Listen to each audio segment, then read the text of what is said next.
Sometimes, life doesn't just break your heart, it rips it out, stomps on it, and throws you into a storm you never saw coming. For Camila, that storm began the night her world collapsed. Camila was only 18. A bright, quiet girl with big dreams and a heart full of love for her father. That night, she ran into the hospital barefoot, the cold tiles biting her feet. Her chest burned as the nurse pulled her aside and whispered the words she would never forget. "I'm sorry, it didn't make it." Her knees buckled. The sound that escaped her lips didn't even feel human. She wanted to run away from the smell of antiseptic, the sight of pale bedsheets, and the sound of the monitor that had gone silent. So she ran. Through the streets. Past shops closing for the night. Past cars honking at her as she crossed without looking.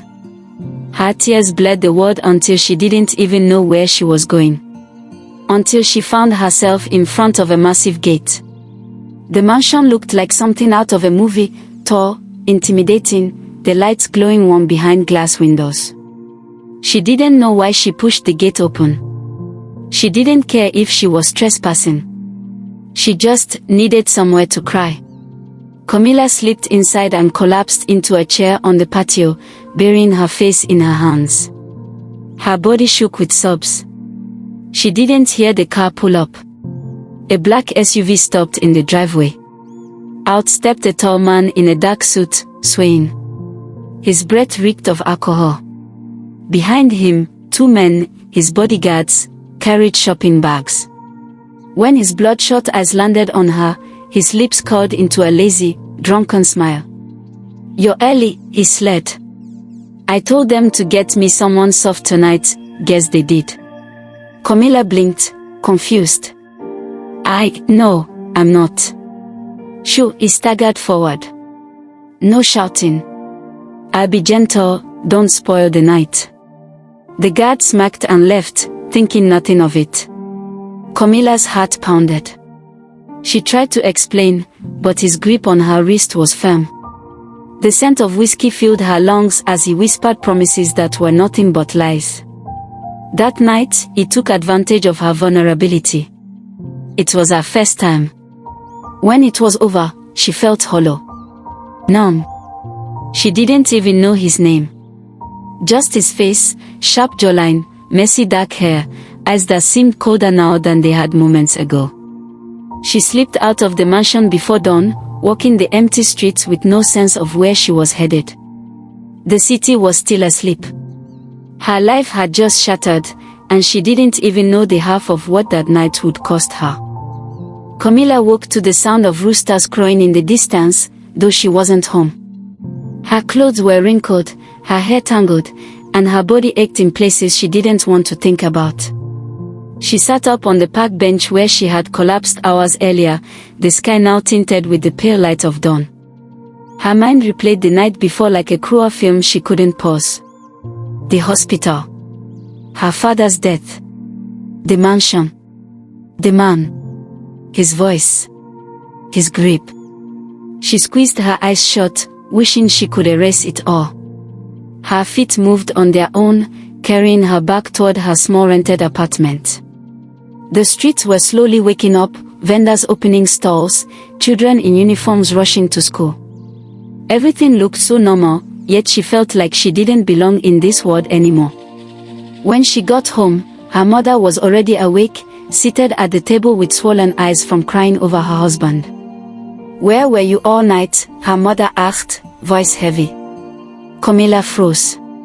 She couldn't say the truth. Couldn't explain how she had ended up in the wrong place at the wrong time. She muttered, "I just needed to be alone." Her mother didn't press further. They both had their grief to carry. Days passed, but the weight in Camila's chest didn't lift.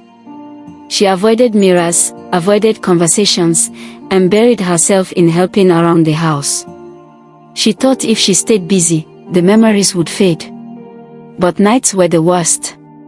She'd lie in bed, staring at the ceiling, feeling the ghost of his hands on her skin.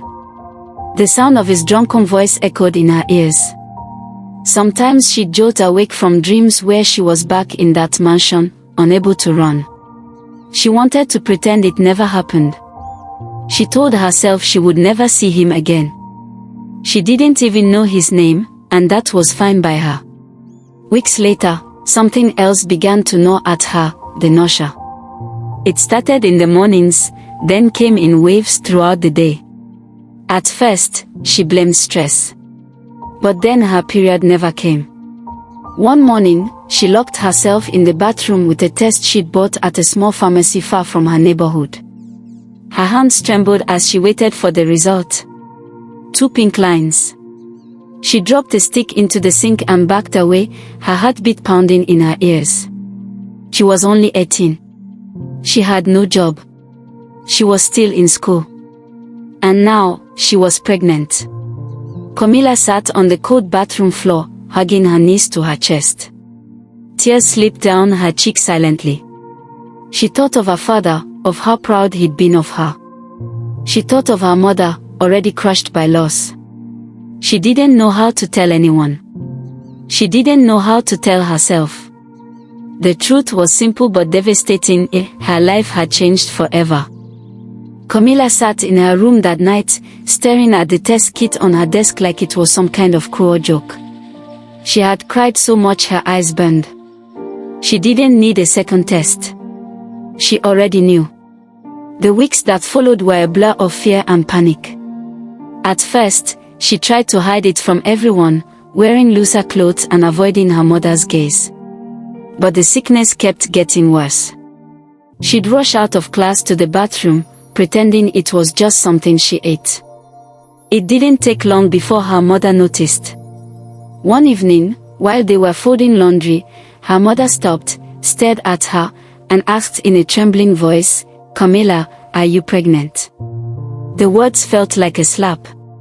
Her lips parted, but no sound came out. Finally, she nodded. Her mother's hands dropped the shirt she was holding. "Who?" she demanded. "Who is responsible?" Camila shook her head. "I don't know his name." "I didn't," her voice broke. The rest of the sentence died in her throat. Her mother's face shifted from shock to sorrow. She didn't ask again. She just turned away, wiping her tears. The next day, Camila didn't go to school. And she never went back. She told her mother she couldn't face the stares, the questions, the whispers. Her dreams of finishing her education were gone. The months dragged on, heavy and lonely. Some relatives called to scold her, others to gossip. Friends from school stopped visiting. She avoided the mirror when her belly started to show. When her son was born, it was in the middle of the night during a thunderstorm. She was 19 by then, clutching the sheets and screaming as the pain tore through her. The moment she heard his first cry, something shifted in her heart. She held him close, staring at his tiny face. He was perfect. She named him Mateo. The first few years were hard. She took any work she could find, washing clothes for neighbors, selling snacks by the roadside, cleaning small shops. Every naira she earned went to food, diapers, and rent. She skipped meals so Mateo could eat. She'd watch him sleep at night and promise herself that, no matter what it took, he would have a better life. But she never spoke about his father. She had buried that memory deep, telling herself it was in the past. Still, sometimes, when Mateo's face caught the light just right, she'd see a faint shadow of someone she didn't want to remember, sharp cheekbones, dark eyes. She brushed it off, telling herself she was imagining things. By the time Mateo turned 6, Camila had become used to the struggle. She had built walls around her heart. She thought she had left that night behind. But fate wasn't done with her. 6 years had passed since the night Camila's life took a turn she never saw coming. Mateo was now a lively 6-year-old, full of energy and questions she sometimes didn't know how to answer. He had her smile, but there was something else in his face, something she could never quite shake off. Life was still hard. Camila worked odd cleaning jobs, offices, small shops, sometimes even homes in wealthy neighborhoods. She didn't complain, she was grateful for anything that kept a roof over their heads. One afternoon, while cleaning a client's kitchen, her friend Anita rushed in, breathless.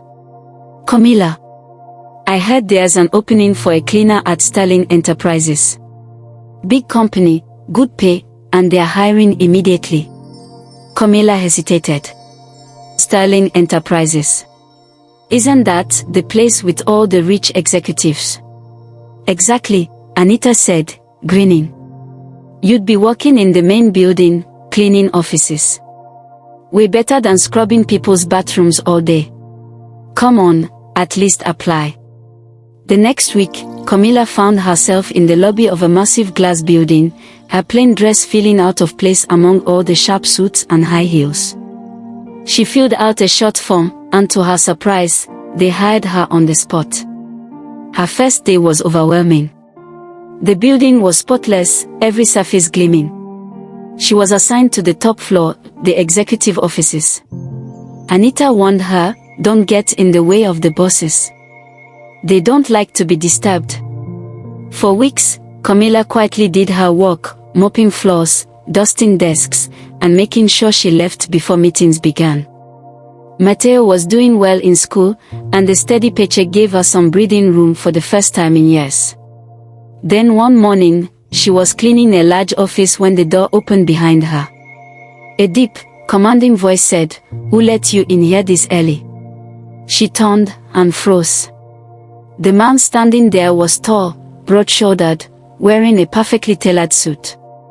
His hair was neatly combed back, but his face, those sharp cheekbones, that piercing gaze, made her blood run cold. It was him.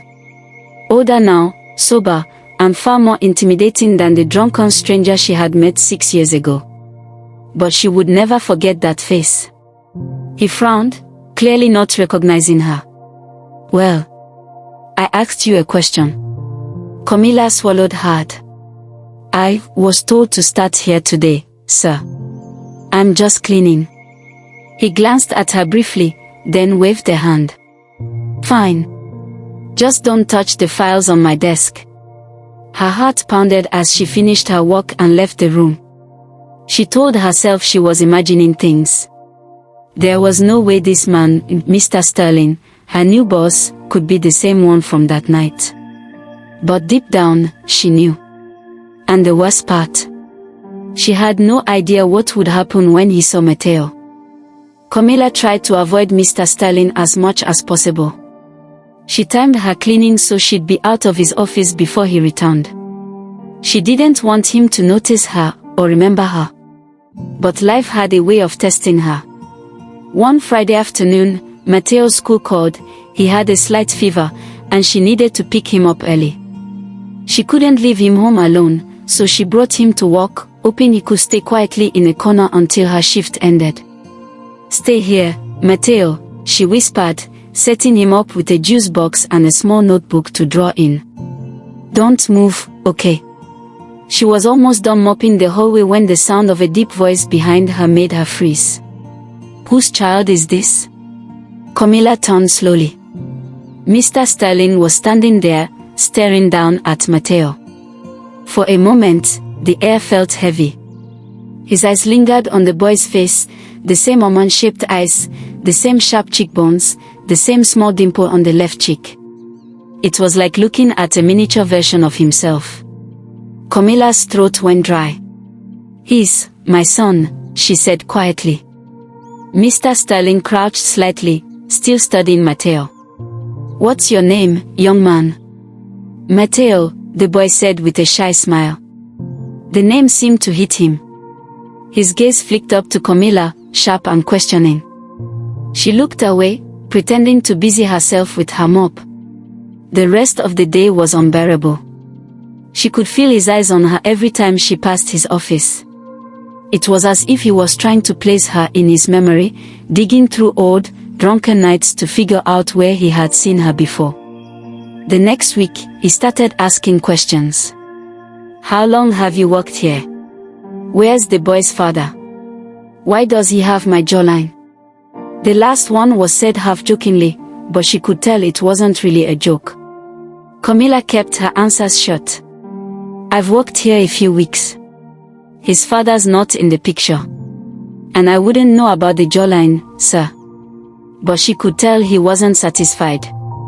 One afternoon, as she was about to leave, she found him leaning against the hallway wall, waiting. We need to talk, he said simply.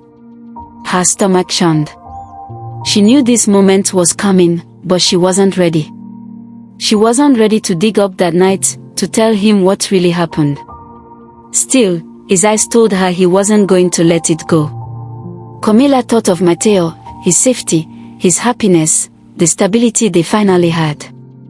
And she realized, if Mr. Sterling discovered the truth, her whole life could change again. For better, or for worse. It was a quiet Tuesday afternoon. Most of the executives were out in meetings, and Camila was mopping the hallway outside the executive offices. She thought she was alone when her phone rang, her best friend's name flashing on the screen. She stepped into a corner and lowered her voice. I have to quit this job, she said, her tone urgent. The moment I saw my boss for the first time, I knew he's the father of my son. I can't stay here. I can't face him every day. She didn't hear the door open behind her. Camila, is that true? Her body went cold. Slowly, she turned. Mr. Sterling stood there, his face unreadable, but his eyes locked on hers like they could see straight through her. Minutes later, she sat stiffly in his office, her hands gripping the edge of the chair. He leaned on the desk, arms crossed. Tell me everything, he said, his voice quiet but unyielding. I don't want to talk about it, she said, looking away. You have to, he replied. I need to know the truth. She swallowed hard. Yes. Matteo is your son. 6 years ago. I wasn't supposed to be there. My father had just died that night. I wandered into your mansion without realizing. You were drunk. You thought I was, she stopped, her throat tightening. You thought I was the escort you ordered. He stared at her, his jaw tightening. I can't remember much. Just flashes. And then, before morning, you were gone. You ruined my life, she said, her voice trembling. I dropped out of school. I raised him alone. Do you have any idea what I went through? I didn't know, he said softly. If I had. She cut him off sharply. Save it. I quit. Before he could stop her, she was already at the door, her back straight, her heart pounding. She walked out without looking back. That night, she lay awake replaying the conversation, anger burning in her chest. She didn't want his pity. She didn't want his money. She just wanted distance. But she underestimated Mr. Sterling. The very next evening, there was a knock at her apartment door. She opened it to find him standing there, not in a suit but in a plain shirt, holding a small paper bag. I came to apologize, he said simply. I didn't bring anything fancy. Just bread and tea. I figured you and Matteo might need breakfast for tomorrow. She closed the door without a word. But the next day, he came again. And again. It was the beginning of something she never expected, a man who refused to walk away. Mr. Sterling became a constant presence in her life. At first, it annoyed her, the knocks on her door, the awkward silences, the endless apologies. Tell me how I can fix this, he would say. I'll do anything. You can't fix it, she told him more than once. But still, he came back. Weeks passed before she finally cracked. One rainy evening, she opened the door and said, if you really mean it, send me back to school. Help me build the life I lost. He didn't hesitate. Done. From then on, things began to change. He covered her tuition, bought Matteo's school supplies, and made sure she never had to worry about rent. They became co-parents, attending school events together, sharing weekends, and navigating Mateo's endless questions. Bit by bit, their conversations grew warmer. She saw a side of him she'd never imagined, patient, gentle, determined. He never tried to erase the past, but he worked every day to be better in the present. The walls around her heart began to crumble. She caught herself smiling when he was around, laughing at his jokes, leaning on him in ways she hadn't leaned on anyone in years. By the time she graduated, they weren't just co-parents anymore. They were partners. Lovers. And as she stood in the crowd that day, cap on her head, diploma in hand, with Mateo between them holding both their hands, Camila realized something. Life hadn't gone the way she planned. It had taken her through storms she didn't deserve. But somehow, in the middle of all that pain, something unexpected had bloomed. Not perfect. Not simple. But theirs. And that was enough.